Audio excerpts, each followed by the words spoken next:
Oi, gente, boa noite. Esperando todo mundo entrar um pouquinho. Gostaria de saber de quais são as cidades que vocês são, de onde vocês estão participando. Tudo bem com todos nesse dia tão complicado para o nosso país, né? A gente vai falar um pouquinho sobre a questão da autossabotagem. Estou procurando começar, como de costume, no horário. Dou muito valor para essa questão do nosso comprometimento com o horário. E para abrir o nosso trabalho de hoje, falando em autossabotagem, eu gostaria de trazer uma contribuição que uma pessoa do interior de Minas, chamada Valéria, trouxe como pergunta já prévia da nossa live de hoje. Então, eu acho bem legal quando nós conseguimos ter esse tipo de engajamento antes da própria live, quando você já começa a mandar as perguntas. E ela me perguntou o seguinte: Lígia, quais são as maneiras que nós temos de nos auto-sabotar? Como que a gente pode se auto-sabotar no nosso cotidiano? De que forma que isso acontece? Né? E ela até citou algumas coisas que ela tem percebido, principalmente agora na pandemia, que ela está com muito mais dificuldade, olha só, para conseguir se concentrar. Mas antes de eu começar a responder, eu quero ver as cidades: Ponta Grossa, José de Freitas do Piauí, Ponta Grossa, Paraná, José de Freitas, Piauí, Sertanejo, Paraná, Graça dos Estados Unidos. Gente, que delícia, olha só. O que mais? Tem gente aqui de Santa Catarina. Muito bom saber de vocês. E vocês sabem que a gente tem uma pegada de entender a autossabotagem primeiro como uma palavra, né? Mas, gente, olha, Salvador, Guarulhos, Jundiaí. Tudo bem, gente? Boa noite a todos. Muito obrigada pela participação de cada um de vocês. Tem gente de Antonina, Paraná, São João dos Pastos, Maranhão, Carlinhos de São José dos Pinhais, Maringá, Paraná. E esse país lindo da gente, Campinas, São Paulo. Muito legal saber de onde vocês estão falando. Estou acenando aqui para todo mundo. Boa noite para quem está entrando. Eu ia começar a fazer o aquecimento respondendo uma pergunta, mas Curitiba... É muito bom estar com vocês, Rio de Janeiro, Nilza de Curitiba. Puxa, muito bacana entender que mesmo no meio de tantas adversidades que a gente vem enfrentando, tem gente querendo se conhecer, pessoas querendo pensar mais sobre si próprias, se entender mais, que é algo tão importante pra gente, principalmente num período em que eu penso que os desafios têm aumentado bastante para todos nós. Eu vou colocar meu óculos porque eu realmente quero ler as perguntas de vocês, quero interagir bastante com vocês nessa noite, porque o tema é muito bom, é um tema que eu vejo que pode sim contribuir até pelo número de pessoas que me pediram essa questão da autossabotagem. Lembrando, prefixo auto, né, algo que eu faço em relação a mim, sabotar, né, a coisa da gente às vezes querer alguma coisa muito, mas não bancar o que a gente quer. Então vamos pensar um pouquinho. Então, essa primeira pergunta que veio antes da própria live é a seguinte: Lígia, por que eu começo as coisas e não termino se eu sei que eu gostaria de terminar? Por que eu sempre interrompo, né, esse tipo de desejo que eu tenho? Então, eu acho que antes a gente pensar só no porquê que a gente começa e não termina, eu não gostaria de ser leviana e simplesmente dar um passo, né, para vocês, um step by step de como que as coisas funcionam, porque somos tão diferentes e enfrentamos tantas adversidades diferentes. Então, primeira coisa, depende do que você não tá terminando, né? Um oizinho, todo mundo acenando, tudo bem? Você não tá terminando porque a tua grana tá curta, você não tá terminando porque você não tá bem emocionalmente, de repente a sua saúde mental está precisando um pouquinho mais de atenção, você não está terminando porque você tá numa fase difícil da sua vida. Então a gente tem que abrir um leque, porque cada uma dessas possibilidades abre um tipo de resposta diferente. que é muito diferente de você ter o hábito de procrastinar, o hábito de você simplesmente puxar o seu tapete sempre, né? Então a pergunta dela é muito rica porque a gente começa a entender que quando a gente para alguma coisa por uma questão muito pontual do momento, a gente tem que resolver essa questão, né? E para tentar dar continuidade ao ciclo. Diferente de quando vira uma forma disfuncional da pessoa funcionar. Aí a gente passa a ter um sintoma, a gente passa a ter um processo muito complexo, que é quando você deixa de estar conectado consigo mesmo, né? Que a gente passa a ter aquelas crenças limitadoras. Não sei se muitos de vocês já tiveram aqui, que eu acho bem importante a gente entender que a pessoa, por exemplo, ela sempre foi vista como bagunceira por alguém da família. Aí, de repente, ela compra uma casa ou ela aluga um espaço novo para ela vai morar sozinha e ela começa a pegar um gosto por começar a organizar as coisas e, de repente, ela recebe uma primeira visita da família. Nossa, mas você sempre foi bagunceiro, agora deu para organizar as suas coisas. Ou seja, talvez por uma questão até dessa pessoa estar bastante amuralhada num conceito familiar, muitas vezes ela acreditou que ela era aquilo. Ou que ela era bagunceira, ou aquela pessoa que é sempre vista só como esforçada, mas nunca como uma pessoa realmente inteligente. Uma pessoa que de repente não tem competência para ter um relacionamento saudável com uma outra pessoa. Então, quando a gente vai criando uma crença limitadora para nós mesmos, nós vamos começando por vezes a iniciar nossos projetos e parar. Então é importante que a gente entenda que quanto mais a gente habita essas crenças limitadoras, mais a gente vai se encolhendo, vai se sabotando, vai procrastinando, né? Uma outra situação muito comum, ainda respondendo essa questão, é que às vezes, gente, o procrastinar, ele também entra como um medo muito grande. Se torna às vezes até uma desculpa, eu não fiz porque eu não quis, quando na verdade você não fez por medo que não desse certo, por medo do que os outros iriam pensar. Então a gente vê muito na clínica isso, a pessoa atravessada por um desejo, ela quer muito uma coisa, mas para ela, às vezes aquele medo é tão grande que ela prefere dizer para o outro, eu não faço porque eu não quero. E não, eu não faço porque eu tenho medo de me decepcionar comigo mesmo. De repente eu imaginei que eu era uma pessoa incrível, que eu daria conta de fazer as coisas, sempre vendi essa ideia. E de repente eu pego e me encolho por medo de não dar certo. Então a gente vai sim entendendo que existem muitas disfunções aí pra gente se auto-sabotar. Eu gostaria de saber quais são as dúvidas que vocês têm. Comecei a abrir o espaço para as participações de vocês. Comecei abrindo através dessa pergunta, né, dessa participante antes da live. E gostaria de saber no que vocês se auto-sabotam. A Ali, antes de ver uma solicitação para participar, vamos ver se a gente consegue colocar ela aqui um pouquinho. Ver se ela consegue logar com a gente. Gostaria muito de ouvir de vocês no que vocês procrastinam, no que vocês se intimidam, como que vocês sabotam. Olá! Tudo bem? Acho que caiu a conexão dela. Então, gente, no que vocês gostariam, por que caminhos que vocês gostariam de trilhar, aproveitando o nosso bate-papo de hoje, para pensarmos juntos. Fico muito feliz que tenha gente que gosta de psicologia. Vamos lá. Quando me vitimizo em situações, é uma forma de autossabotagem? Sem dúvida alguma. Quando nós entramos muitas vezes numa questão da gente perder a nossa potência como ser humano, quando a gente começa a se vitimizar, muitas vezes a gente está querendo atenção, nós estamos querendo que os outros nos acolham, que os outros nos coloquem no centro da vida deles. E a vitimização acaba sendo recurso de algumas pessoas. O problema é que, de um modo geral, o que a vitimização faz? Ela mais afasta do que aproxima. E a gente não precisa ser nenhum expertise em psicologia ou em psicanálise para perceber isso, né? Um caso clássico, por exemplo, a gente vê muito que a gente normalmente se aproxima de pessoas, né, que a gente se inspira nelas, que a gente sente uma força maior perto delas, uma alegria de viver maior. E aquela pessoa que se vitimiza, ela é uma pessoa que reclama muito. Ela é uma pessoa que procura sempre se desconstruir para o outro.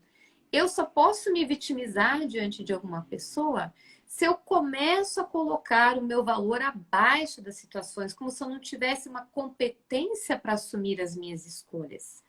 Então, sempre que a gente se vitimiza, a gente tem que pensar se a gente não aprendeu a ganhar a atenção da gente lá atrás, quando crianças, na nossa estrutura de base, se a gente não recebia atenção, de repente, do pai, da mãe, talvez de madrinha, padrinhas, professores, quando a gente tinha esse conceito de chama atenção sendo o coitadinho ou a coitadinha, e eu aprendi a ganhar atenção dessa forma. Então, se você faz isso, minha grande sugestão é que você comece a perceber onde, como, em que tipo de aspectos, em quais temas, para você começar a elaborar isso melhor, pensar, puxa, como que eu posso me instrumentalizar para ter um diálogo mais bacana, ao invés de bancar a vítima?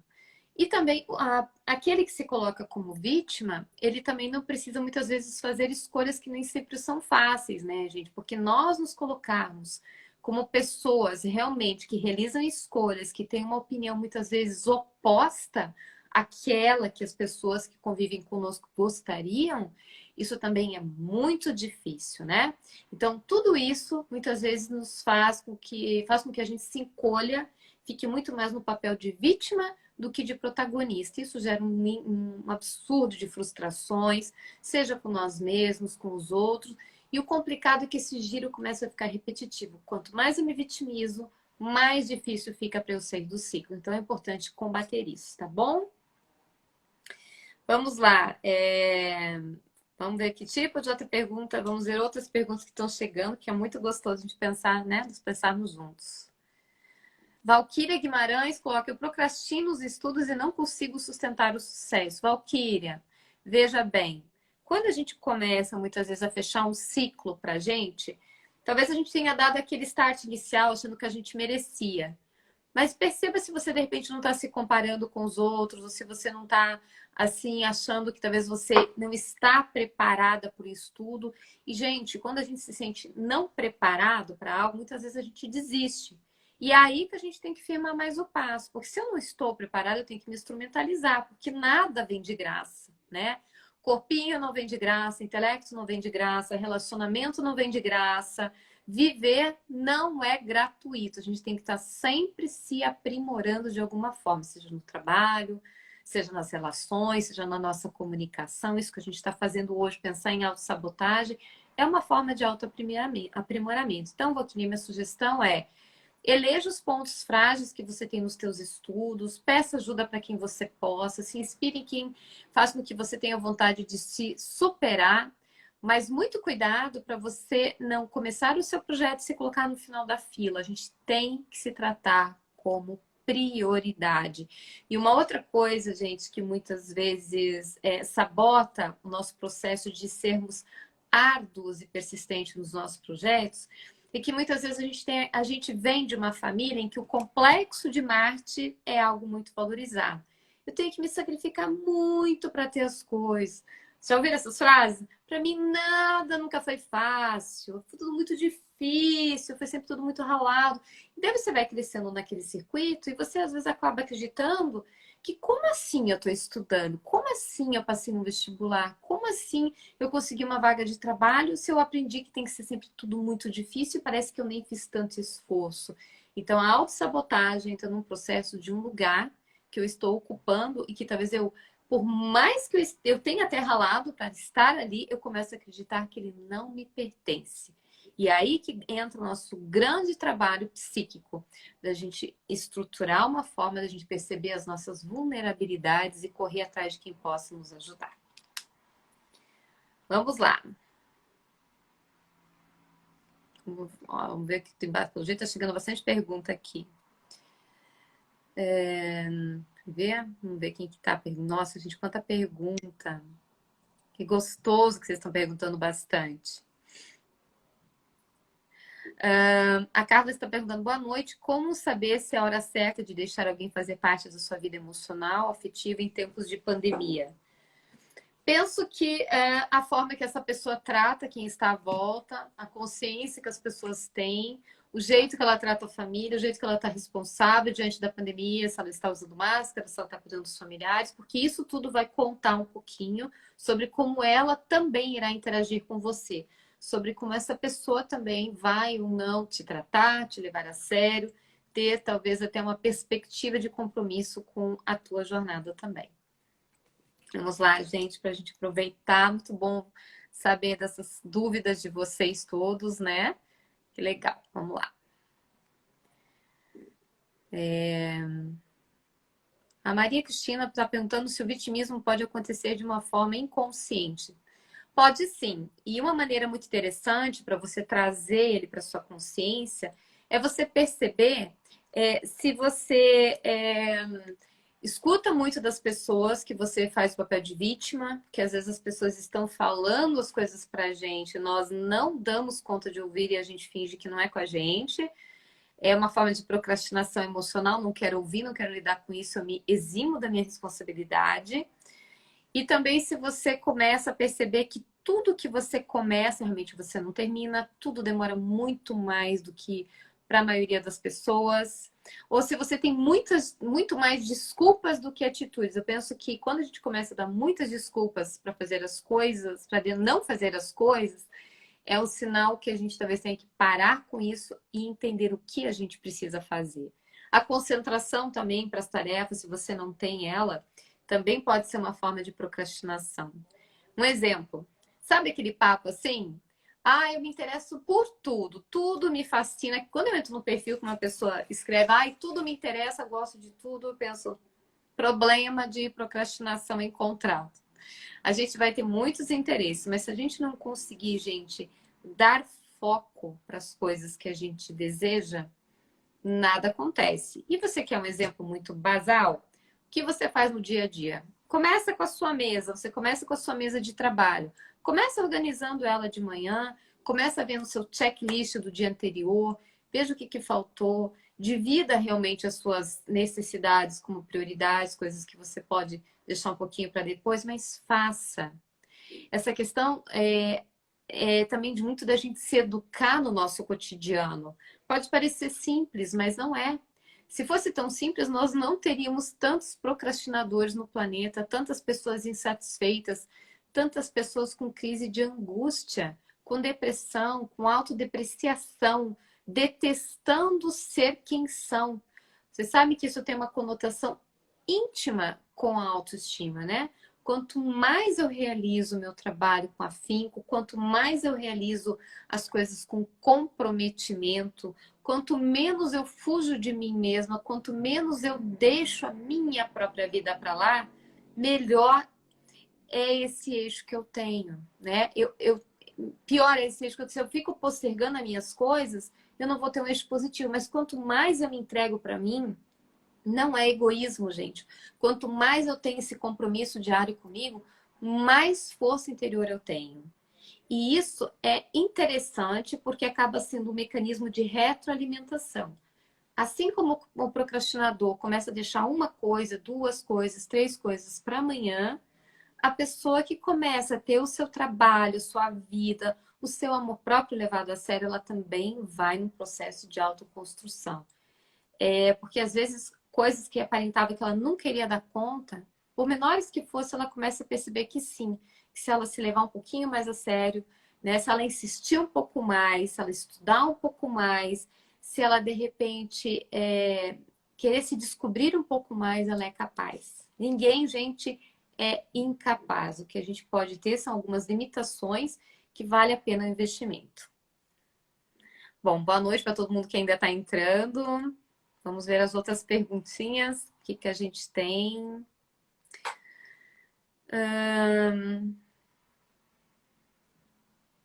Vamos lá. A Carla Patrícia está dizendo: eu mesmo percebi que sempre recorro à vitimização dentro do meu casamento e realmente só afasto ainda mais o meu marido.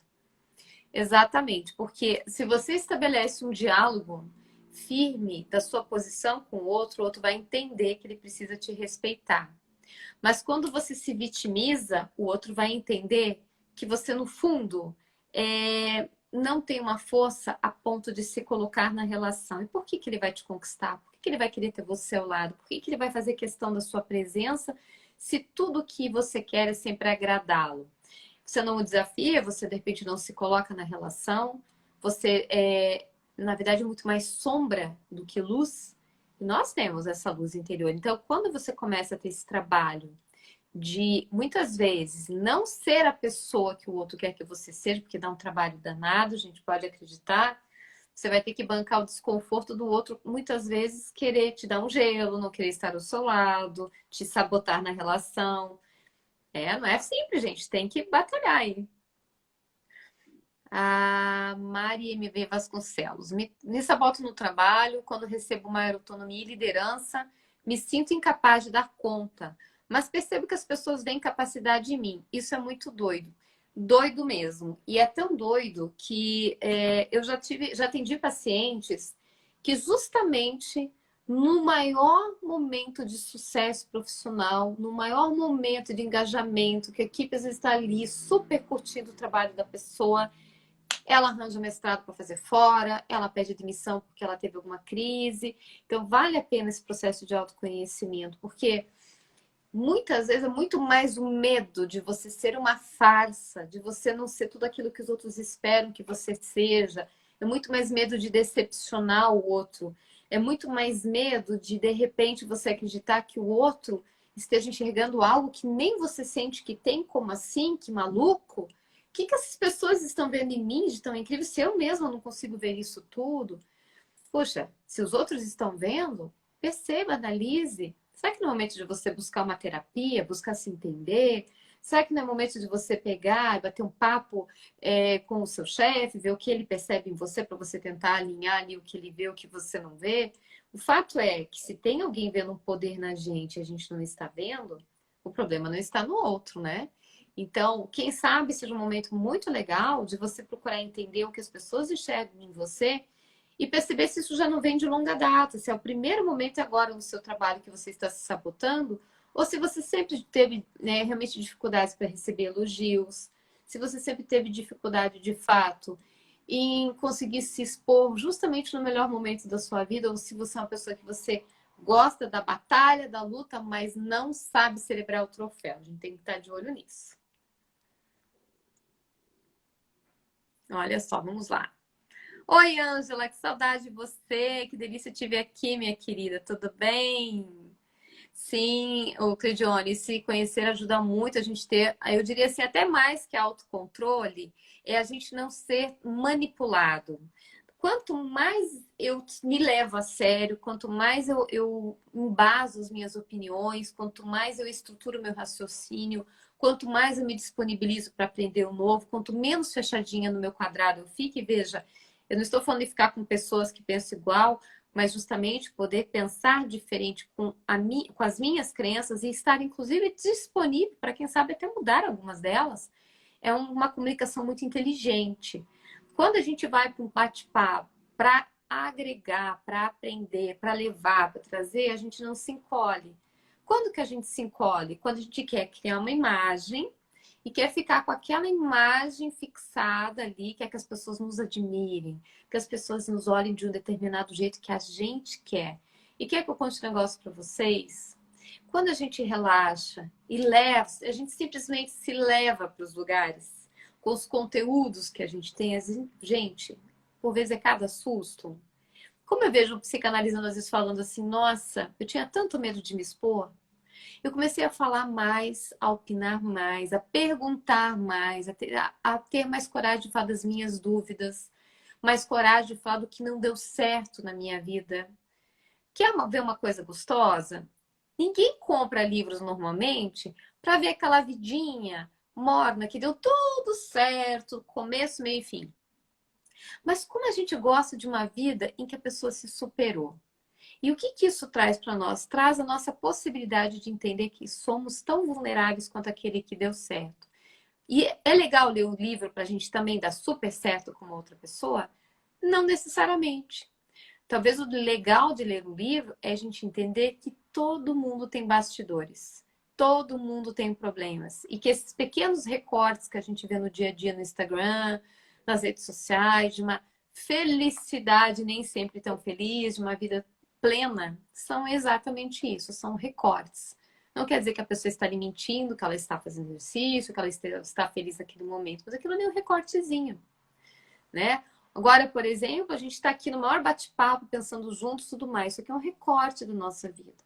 Mas o mundo está aí com todas as suas adversidades, seus problemas, suas alegrias. Estamos num recorte. Vamos ver o que mais hoje, gente? Vamos lá.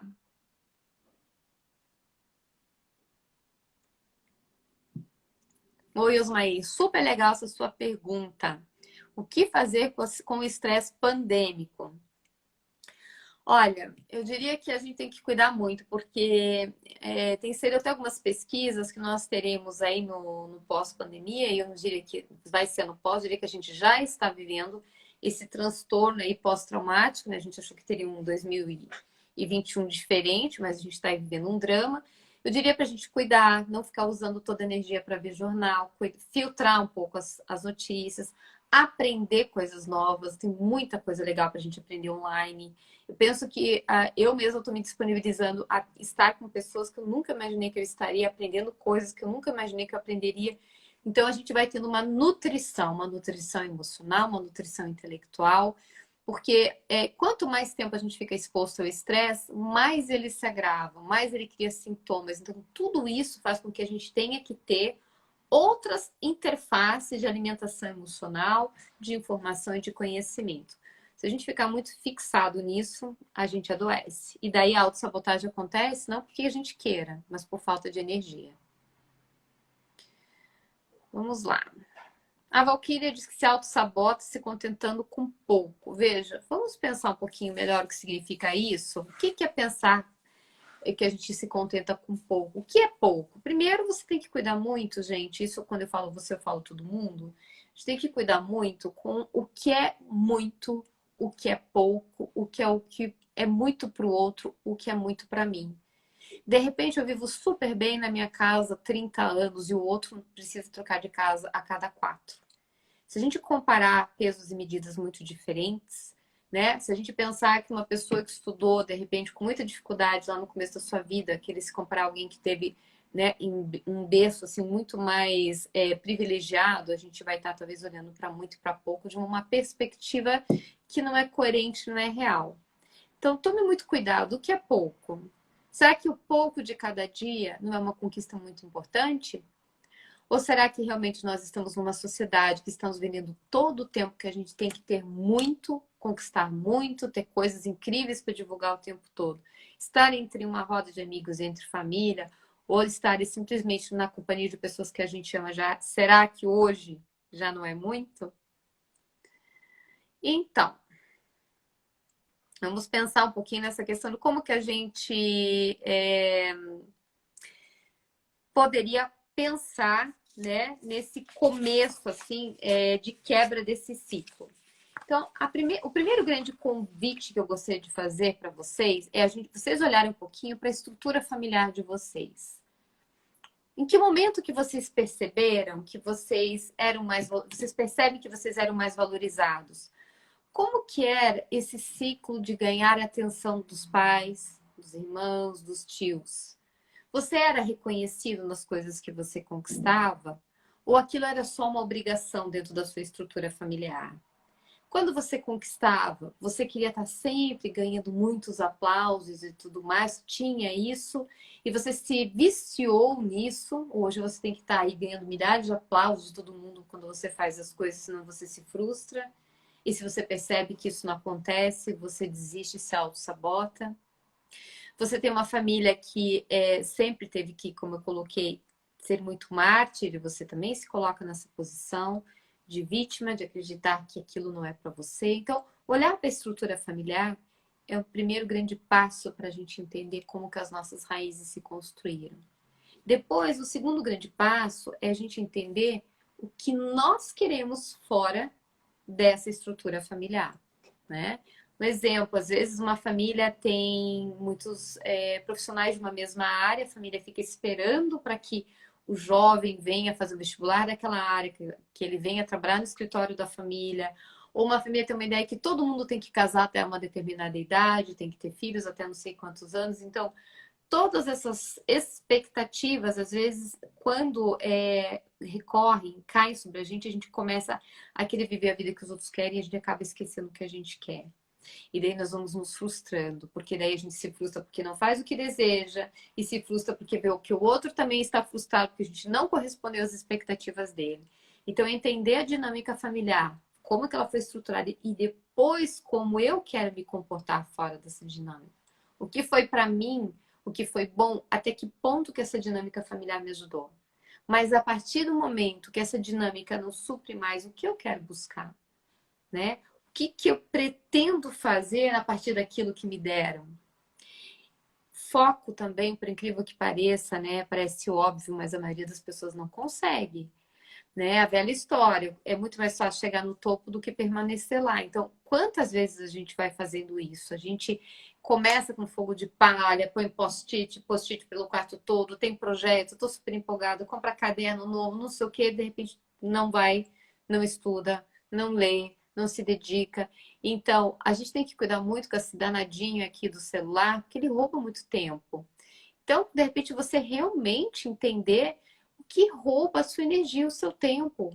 Será que você, de fato, está conseguindo entender que aquele projeto que você começou lá atrás realmente é o amor da sua vida?